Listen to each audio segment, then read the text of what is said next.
శ్రీ సాయినాథాయ నమః. శ్రీ సాయి సచ్చరిత్రము 47వ అధ్యాయం. వీరభద్రప్ప చెన్నబసవప్పల కథ. గత అధ్యాయంలో 2 మేకల పూర్వ వృత్తాంతము బాబా వర్ణించారు. ఈ అధ్యాయం కూడా అట్టి పూర్వ వృత్తాంతములను వర్ణించుచు వీరభద్రప్ప చెన్నబసవప్ప కథలను చెప్పెదము. శ్రీ సాయి రూపము పావనమైనది. ఒకసారి వారి వైపు దృష్టి నెగడించినచో ఎన్నో గత జన్మల విచారములను నశింపచేసి ఎంతో పుణ్యము ప్రాప్తించినట్లు చేయును. వారి దయాదృష్టి మనపై నడిపినచో మన కర్మ బంధములు వెంటనే విడిపోయి మనకు ఆనందము కలిగును. గంగా నదిలో స్నానం చేయి వారి పాపములు తొలగును. అట్టి పావనమైనది కూడా యోగులెప్పుడూ వచ్చి తనలో మునిగి తనలో ప్రోగైన పాపములన్నీ వారి పాద ధూళిచే పోగొట్టెదరు అని ఆతురతతో చూచును. యోగుల పవిత్ర పాదధూళి చేతనే పాపమంతయు కడుక్కొని పోవునని గంగామాతకు తెలియను. యోగులలో ముఖ్య అలంకారము శ్రీ సాయి. పావనం చేయి ఈ క్రింది కథను వినుడు. వీరభద్రప్ప చెన్నబసవప్పలు పాము కప్ప కథ. సాయిబాబా ఒకనాడు ఇట్లు చెప్పసాగాను. ఒకనాడు ఉదయము ఉపహారం ముగించిన తర్వాత వ్యాహ్యాలకి పోయి ఒక చిన్న నది ఒడ్డున చేరితిని. అలసిపోవడిచే అతడు విశ్రాంతి పొంది తిని చేతులు కాళ్ళు కడుక్కొని స్నానం చేసి హాయిగా కూర్చొని ఉంటిని. అతడి చెట్ల నీడన కాలిత్రోవ బండిత్రోవ 2 కలవు. చల్లని గాలి మెల్లగా వీచుచుండెను. చిలుము త్రాగుటకు తయారు చేయుచుండగా కప్ప ఒకటి బెకబెకబెకలాడుచుండెను. చిక్కుముక్కి రాయి కొట్టి నిప్పు తీయిచుండగా ఒక ప్రయాణికుడు వచ్చి నా పక్కన కూర్చుండెను. నాకు నమస్కరించి తన ఇంటికి భోజనముకు రమ్మని వినయంతో ఆహ్వానించెను. అతడు చిలుము వెలిగించి నాకు అందించెను. కప్ప బెకబెకమనుట తిరిగి వినిపించెను. అతడు అదేమీ తెలుసుకొని కోరెను. ఒక కప్ప తన పూర్వజన్మ పాప ఫలమును అనుభవించుచున్నదని నేను చెప్పాను. గత జన్మలో చేసిన దాని ఫలము ఈ జన్మలో అనుభవించి తీరవలేను. దానిని గూర్చి దుఃఖించినచో ప్రయోజనము లేదు. వాడు చిలుమును పీల్చి నాకు అందజేసి తానే స్వయముగా పోయి చూసేదను అని చెప్పాను. ఒక కప్ప పాముచే పట్టుకొనబడి అరచుచుండెనని గత జన్మలో 2 దుర్మార్గులే గాన ఈ జన్మయందు గత జన్మ యొక్క పాపముని ఈ దేహంతో అనుభవించుచున్నవని చెప్పి తిని అతడు బయటకు పోయి ఒక నల్లని పెద్ద పాము ఒక కప్పను నోటితో పట్టుకుని ఉండుట చూశాను. అతడు నా వద్దకు వచ్చి 10-12 నిమిషములలో పాము కప్పను మింగునని చెప్పాను.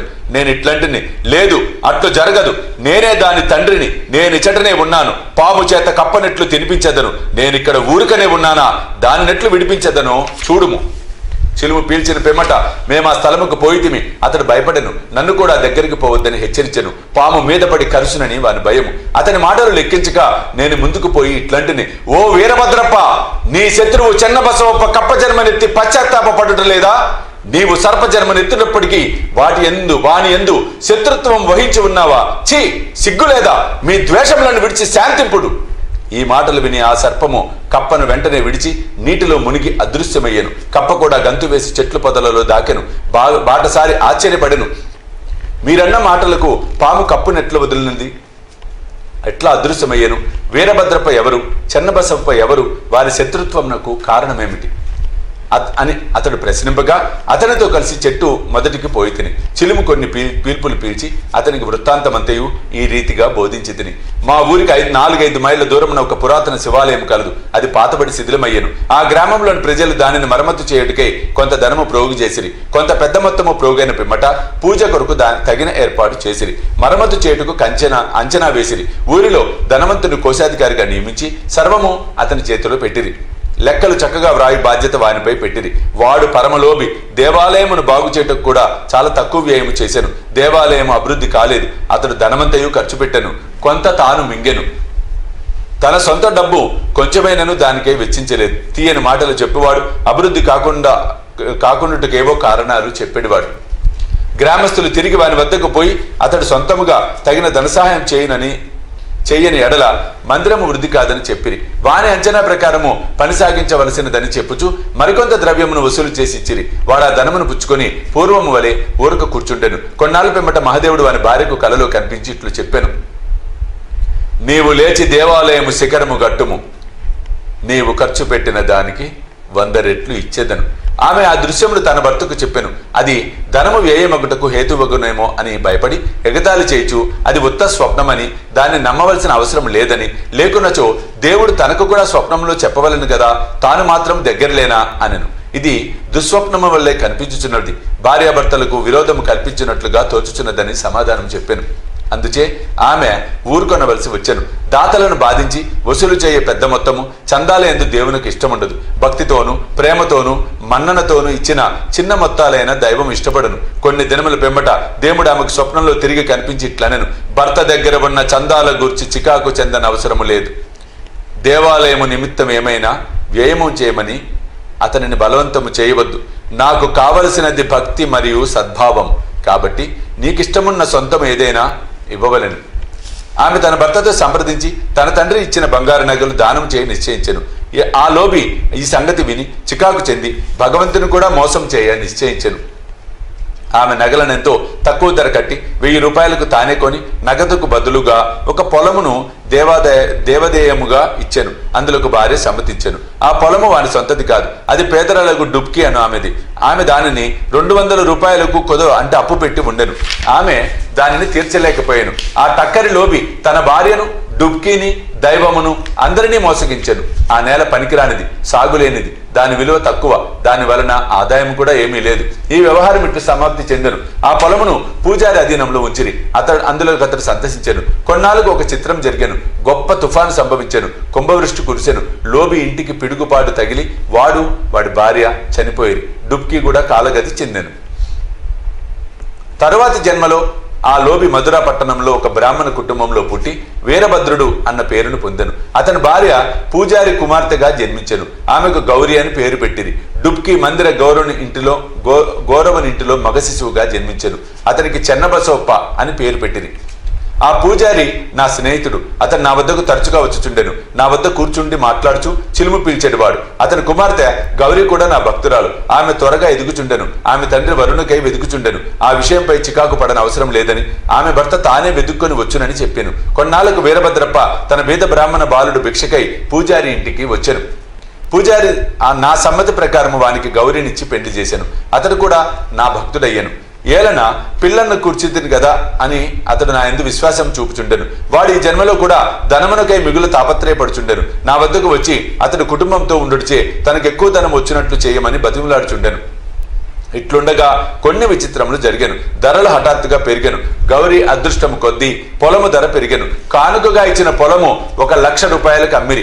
ఆమె ఆభరణముల విలువకు 100 రెట్లు వచ్చెను. అందులో సగము నగదునిచ్చిరి. మిగతా దానిని 25 వాయిదాలలో వాయిదాకు 2,000 రూపాయల చప్పున ఇచ్చుటకు నిశ్చయించిరి. అందరూ సమ్మతించిరి. కానీ ధనమునకై తగులాడిరి. సలహా కొరకు నా వద్దకు వచ్చిరి. ఆ ఆస్తి మహాదేవునిది కాబట్టి పూజారి కొడుకులు లేనందున సర్వహక్కులు గౌరికి వచ్చాను. ఆమె సమ్మతి లేనిదే ఏమీ ఖర్చు చేయవద్దని చెప్పి తిని ఆమె భర్తకు ఈ పైకంపై ఎట్టి అధికారం లేదని బోధించి తిని ఇది విని వీరభద్రప్ప నాపై కోపగించెను. ఆస్తిపై గౌరికి హక్కు కలదని తీర్మానించి దానిని కబలించుటకు నేను ప్రయత్నించుచున్నానని నుడివెను. అతని మాటలు విని భగవంతుని ధ్యానించి ఊరుకుంటుని వీరభద్రప్ప తన భార్య గౌరీని తిట్టెను. అందుచే ఆమె పగటిపూట నా వద్దకు వచ్చి ఇతరుల మాటలు పట్టించుకొనవలదనియు తాను కూతురుగా చూచుకొనవలేనని వేడుకొనెను. ఆమె ఆశ్రయమును కోరుడిచే ఆమెను రక్షించుటకు 7 సముద్రములైన దాటుతునని వాగ్దానం ఇచ్చి తిని ఆనాడు రాత్రి గౌరికి ఒక స్వప్నము కనపడెను. మహాదేవుడు స్వప్నంలో కనిపించి ధనమంతయు నీదే, ఎవరికి ఏమి ఇవ్వవలదు. చెన్న బసవప్పతో సలహా చేసి దేవాలయపు మరమ్మతు నిమిత్తము కొంత ఖర్చు చేయము. ఇతరములకై వ్యయము చేయవలసి వచ్చినప్పుడు మసీదులో ఉన్న బాబా సలహా తీసుకొనుము. గౌరీ నాకు వృత్తాంతం చెప్పాను. నేను తగిన సలహానిచ్చి తిని అసలు తీసుకొని వడ్డీలో సొగము మాత్రం చెన్న బసవప్పకు ఇవ్వమని, వీరభద్రప్పకు ఇందులో జోక్యము లేదని నేను గౌరికి సలహానిచ్చి తిని నేనట్లు మాట్లాడుచుండగా వీరభద్రప్ప చెన్నబసవప్ప కొట్లాడుచు నా వద్దకు వచ్చిరి. సాధ్యమైనంత వరకు వారిని సమాధాన పరిస్థితిని గౌరికి మహాదేవుడు చూపిన స్వప్న దృశ్యము చెప్పి తిని వీరభద్రప్ప మిగులు కోపించి చెన్న బసవప్పను ముక్కలుగా నరికెదనని బెదిరించెను. చెన్న బసవప్ప పిరికివాడు. వాడు నా పాదములు పట్టుకొని నన్నే ఆశ్రయించెను.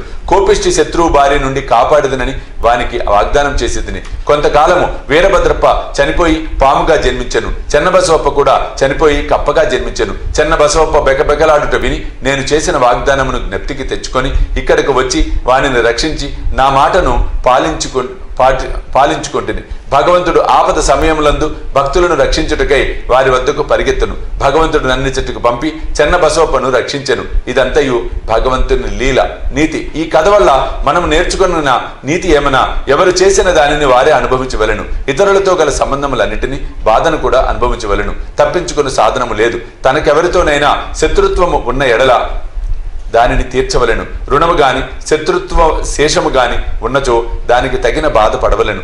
ధనమునందు పేరాశ గలవానికి అది హీనస్థితికి తెచ్చును, తుట్టతుటుకు నాశనం చేయును. 47వ అధ్యాయము సంపూర్ణము. సద్గురు శ్రీ సాయినాథ్ అర్పణమస్తు. శుభం భవతు.